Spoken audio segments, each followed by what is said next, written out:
Engagement is visceral. Engagement is in the meat. I think of it as something that happens in the meat. And so if you and I are engaged, really engaged in conversation, things are happening in our bodies, in coupling, right? And the medium is conversation. But what's actually happening is I'm sitting here having an experience in my body.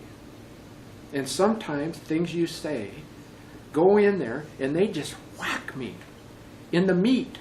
And my meat responds in some way that makes me excited or makes me go like this or whatever it is. That's what I think of as engagement.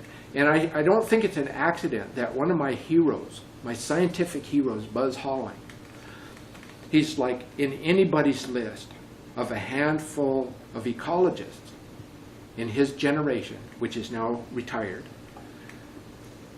people in the world that contributed the most to ecology, he's going to be on anybody's list. And he says, I had dinner with him last week, that's why I'm thinking about it. He lives in Florida, but he always says that he thinks with his belly button, right? And the ideas come through your belly button. They come in through your belly button. And what do you mean by that? He means, well, you got to get in a situation and engaged and then experience what's happening in your body. What else could he mean?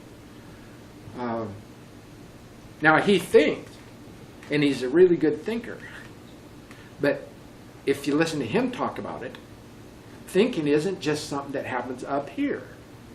It's something that happens in here and down here. It has a lot to do with breathing. It has a lot to do with trust, because you can't breathe deeply and fully if you're all tightened up with your breathing muscles. Oh yeah. Yeah, and I think there's a really strong case for that too in one of these books back here. Somebody borrowed it. This case is getting really strong, that you can't have a theory of cognition